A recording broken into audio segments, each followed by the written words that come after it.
ये आकाशवाणी है। कार्यक्रम स्पॉटलाइट में प्रस्तुत है भारतीय अंतर्राष्ट्रीय विज्ञान महोत्सव में प्रधानमंत्री का संबोधन।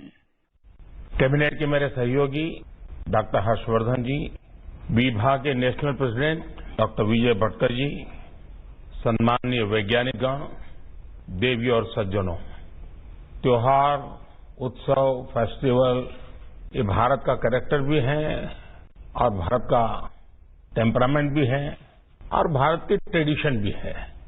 आज के इस फेस्टिवल में हम साइंस को सेलिब्रेट कर रहे हैं।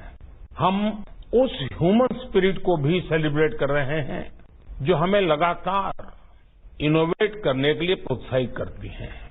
Friends, India has a rich legacy in science, technology and innovation. Our scientists have done path-breaking research.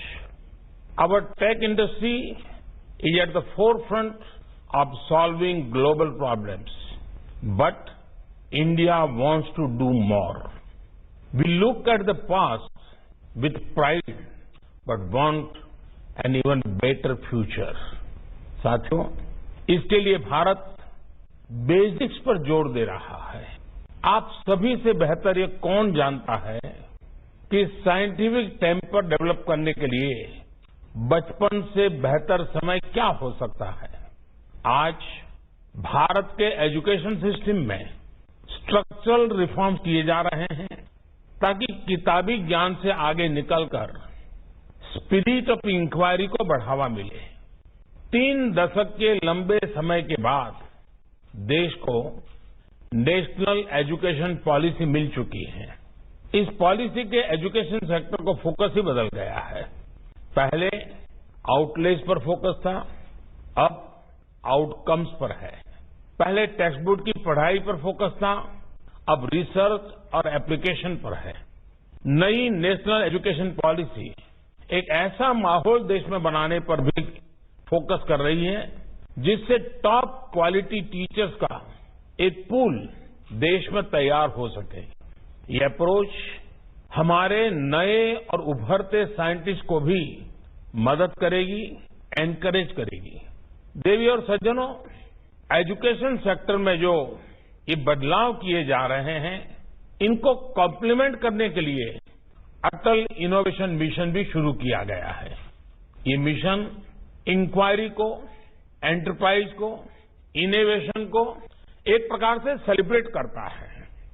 इसके तहत देश भर के अनेक स्कूलों में अटल टिंकरिंग लैब तैयार किए जा रहे हैं जो इनोवेशन के नए प्लेग्राउंड सिद्ध हो रहे हैं। इन लैब से हमारे स्कूलों में साइंस से जुड़ा इंफ्रास्ट्रक्चर बेहतर हो रहा है। हायर एजुकेशन में अटल इंक्यूबेशन सेंटर तैयार किए जा रहे हैं ताकि देश में R&D से जुड़ा इकोसिस्टम तैयार हो। इसी तरह ज्यादा और बेहतर इंजीनियरिंग कॉलेज, ज्यादा IIT बनाने पर भी बल दिया जा रहा है। साथियों, क्वालिटी रिसर्च के लिए सरकार prime ministers research fellowship scheme को भी चला रही है।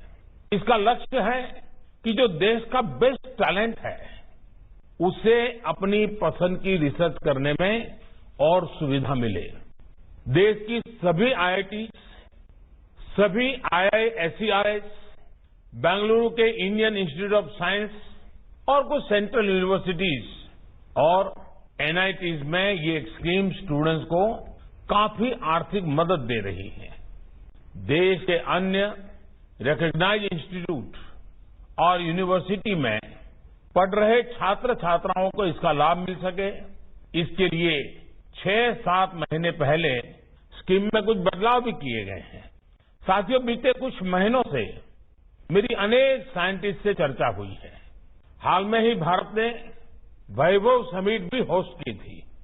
महीने भर चली इस समिट में पूरी दुनिया से भारतीय मूल के वैज्ञानिकों और रिसर्चर्स को एक मंच पर इकट्ठा किया गया। इसमें करीब 23,000 साथियों ने हिस्सा लिया। 700 घंटों से भी ज्यादा की डिस्कशन हुई। मेरी भी अनेकों साइंटिस्ट से बातचीत हुई। इस बातचीत में ज्यादातर 2 चीजों पर बल दिया। ये 2 बातें हैं ट्रस्ट और कोलैबोरेशन। देश आज इसी दिशा में काम कर रहा है। All our efforts are aimed at making India the most trustworthy center for scientific learning. At the same time, we want our scientific community to share and grow with the best of global talent. No wonder India has become very active in hosting and participating in hackathons. They are held in India and abroad. It gives both exposure and opportunity to our scientists.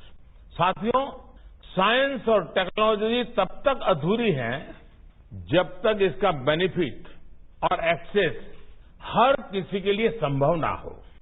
बीते 6 साल में युवाओं को अवसरों से connect करने के लिए देश में साइंस एंड टेक्नोलॉजी के उपयोग का विस्तार किया है।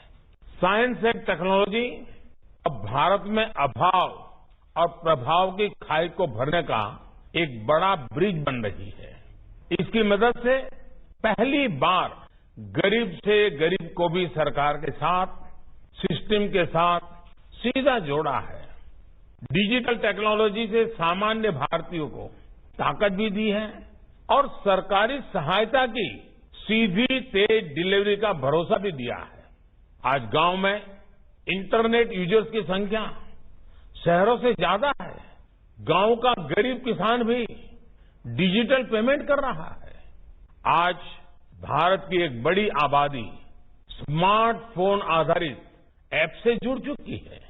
आज भारत ग्लोबल हाईटेक पावर के इवोल्यूशन और रिवोल्यूशन दोनों का सेंटर बन रहा है। साथियों, भारत अब विश्व स्तरीय शिक्षा, स्वास्थ्य, कनेक्टिविटी, गरीब से गरीब तक, गांव गांव तक पहुंचाने के लिए हाईटेक सॉल्यूशंस बनाने और अपनाने के लिए तत्पर है। भारत के पास हाईटेक हाईवेज के लिए डेटा, डेमोग्राफी, डिमांड और इन सबको संभालने के लिए संतुलन और संरक्षण देने के लिए डेमोक्रेसी भी है। इसलिए दुनिया आज भारत पर इतना भरोसा कर रही है। साथियों, हाल में डिजिटल इंडिया अभियान का और विस्तार करने के लिए पीएम वाणी स्कीम भी शुरुआत की गई है। इससे पूरे देश में पब्लिक स्पेस में सबके लिए क्वालिटी वाईफाई कनेक्टिविटी संभव हो जाएगी। इसका सीधा लाभ साइंस को भी होगा, क्योंकि देश के गांव का युवा भी दुनिया की बेस्ट साइंटिफिक नॉलेज को आसानी से हासिल कर पाएगा। साथियों, हमारे देश में water scarcity, pollution, soil quality, food security जैसी अनेक चुनौतियां हैं, जिनका आधुनिक हल साइंस के पास है। हमारे समंदर में जो वाटर, एनर्जी और फूड का खजाना है, उसे तेजी से एक्सप्लोर करने में भी साइंस की बड़ी भूमिका है। जिस तरह हमने स्पेस के सेक्टर में सफलता पाई, वैसे ही हमें डीप सी के क्षेत्र में भी सफलता पानी है। भारत इसके लिए डीप ओशन मिशन भी चला रहा है। साथियों, साइंस जो कुछ हम नया हासिल कर रहे हैं, इसका लाभ हमें कॉमर्स में, व्यापार कारोबार में भी होगा। अब जैसे स्पेस सेक्टर के रिफॉर्म्स किए गए हैं, इससे हमें अपने युवाओं को, देश के प्राइवेट सेक्टर को भी आसमानी नहीं, असीम अंतरिक्ष की बुलंदियां छूने के लिए एनकरेज कर रहे हैं। जो नई प्रोडक्शन लिंक इंसेंटिव स्कीम है, इसमें भी साइंस और टेक्नोलॉजी से जुड़े सेक्टर्स पर फोकस रखा गया है। ऐसे कदमों से साइंटिफिक कम्युनिटी को बल मिलेगा, साइंस और टेक्नोलॉजी से जुड़ा इकोसिस्टम बेहतर होगा। इससे इनोवेशन के लिए ज्यादा रिसोर्स जनरेट होंगे। इससे साइंस और इंडस्ट्री के बीच पार्टनरशिप का एक नया कल्चर तैयार होगा। चाहे हाइड्रोजन इकोनॉमी हो, ब्लू इकोनॉमी हो, या फिर आर्टिफिशियल इंटेलिजेंस का उपयोग हो, नए कोलैबोरेशन से नए रास्ते निकलेंगे।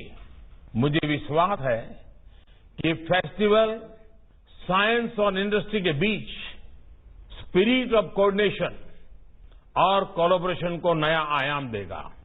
Currently the biggest challenge facing science may be a vaccine for COVID pandemic. However, this is a challenge for now. The biggest long-term challenge science faces is to attract high-quality youngsters and retain them. Often, the domain of technology and engineering seems more attractive to the youth than pure science. However, for any country to develop, it needs science to power it. Because, as they say, what is called science today becomes the technology of tomorrow and engineering solution later. So, the cycle must start with attracting good talent into our science domain. For this, the government has announced scholarship at various levels, but it needs a big outreach from within the science community as well. The excitement surrounding Chandrayaan mission was a great starting point. We saw lot of interest from youngsters. Our future scientists will come from there. All we need to do is inspire them. Friends, through this gathering, I want to invite the global community to invest in India, to Indian talent and innovate in India. India has the brightest minds. India celebrates a culture of openness and transparency. The government of India stands ready to address any challenge and improve the research environment here. साथियों, विज्ञान व्यक्ति के अंदर के सामर्थ्य को, व्यक्ति के भीतर जो भी बेस्ट है, उससे बाहर लाता है। यही स्पिरिट हमने कोविड वैक्सीन के लिए काम करने वाले हमारे वैज्ञानिकों में देखी है। हमारे वैज्ञानिकों ने कोरोना के विरुद्ध लड़ाई में हमें आगे रखा है, बेहतर स्थिति में रखा है। साथियों, 2000 वर्ष पूर्व महान तमिल संत और समाज सुधारक तिरुवल्लुवर जी ने जो सूत्र वाक्य, जो मंत्र दिए गए थे, वो आज भी उतने ही सटीक है, रिलेवेंट है। उन्होंने कहा था, इन Sandy soil when deep you delve, you reach the springs below. The more you learn, the freer streams of wisdom flow. यानी रेतीली धरती में जितना गहरा आप खोदते जाएंगे, एक दिन पानी तक जरूर पहुंचेंगे। ठीक वैसे ही जैसे आप जितना ज्यादा सीखते जाएंगे, एक दिन ज्ञान के, बुद्धिमत्ता के प्रवाह तक जरूर पहुंचेंगे। मेरा आप सभी से आग्रह है, सीखने की इस प्रक्रिया को, लर्निंग के प्रोसेस को कभी मत रुकने दीजिए। जितना आप सीखेंगे, जितना आप अपनी स्किल्स को डेवलप करेंगे, उतना ही आपका भी विकास होगा और देश का भी। यही स्पिरिट आगे समृद्ध होती रहे। साइंस भारत के, पूरी दुनिया के विकास को ऊर्जा देती रहे। इसी कामना, इसी विश्वास के साथ आप सभी को बहुत बहुत शुभकामनाएं।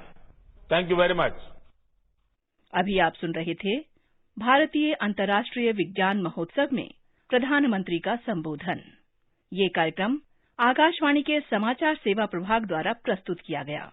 इसे आप हमारे mobile app news on AIR पर भी सुन सकते हैं। इस कार्यक्रम के संबंध में अपनी प्रतिक्रिया आप हमें ईमेल कर सकते हैं। पता है airnsdtalks@gmail.com। ये कार्यक्रम फिर से सुनने के लिए लॉग ऑन करें हमारी वेबसाइट newsonair.com।